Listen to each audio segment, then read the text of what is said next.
Et maintenant, monsieur Jean-Marie Vanlerenberghe pour le groupe Union centriste pour 7 minutes.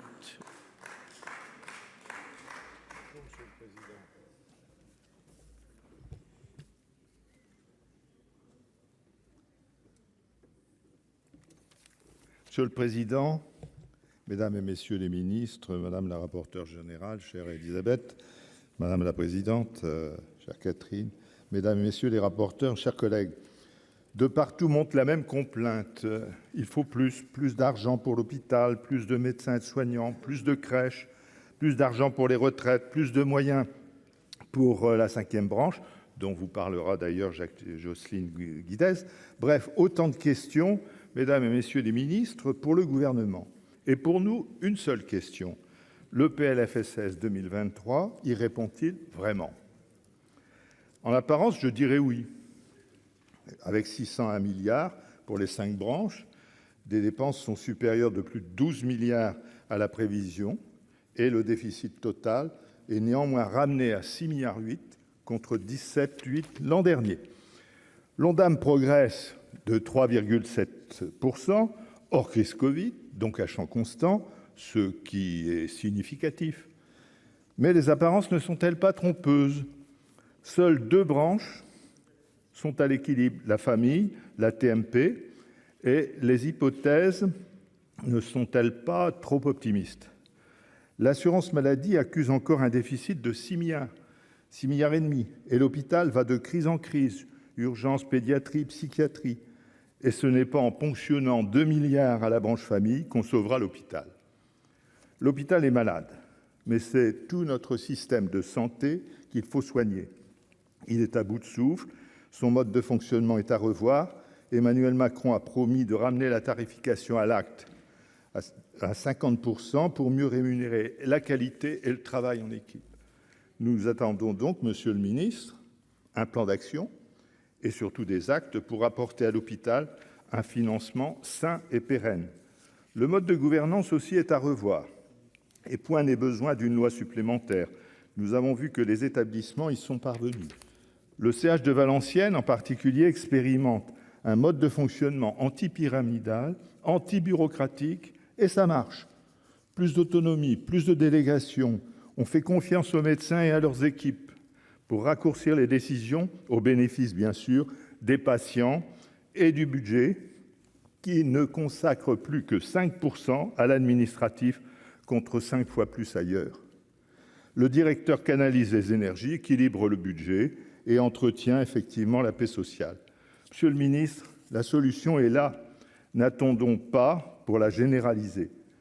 Il faut aussi, vous le savez, fluidifier le système de soins pour désengorger l'hôpital et ses urgences. La clé existe, c'est le CPTS.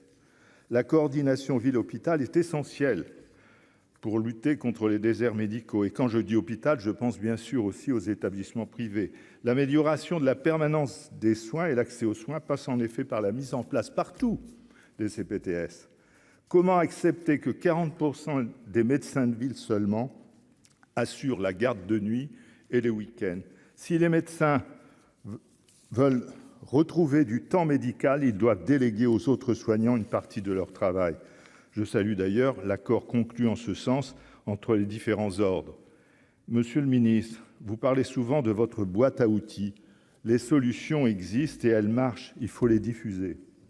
Les élus locaux sont prêts à faire les efforts nécessaires pour que l'égalité qui est inscrite au fronton des mairies s'applique aussi dans l'accès aux soins. Mais une question se pose, c'est l'économie du système. Les professionnels réclament des plans pluriannuels pour anticiper des évolutions thérapeutiques et permettre à notre pays de rester à la pointe du progrès dans ce domaine.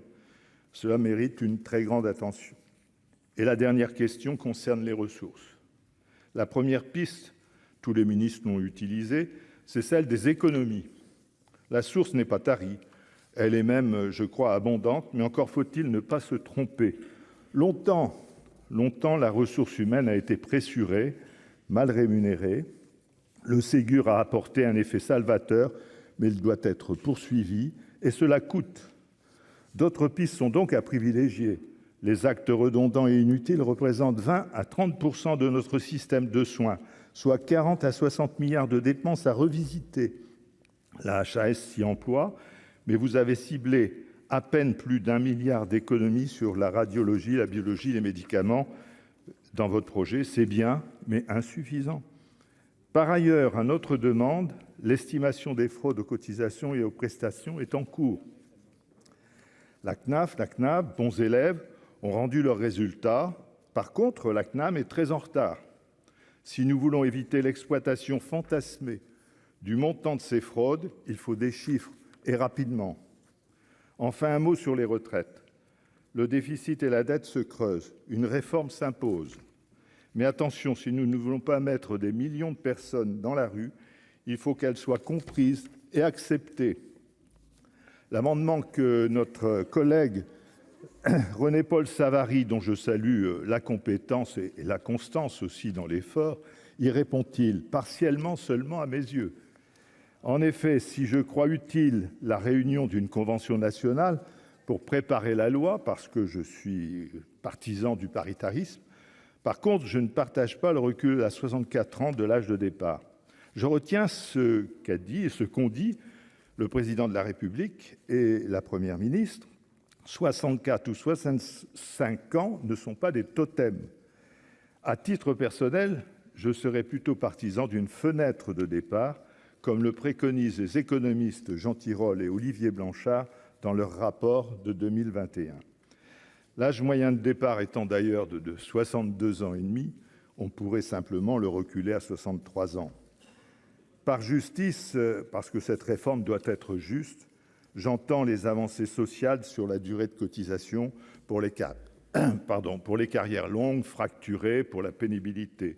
Par justice, j'entends aussi le relèvement des petites pensions, l'insertion des chômeurs de longue durée.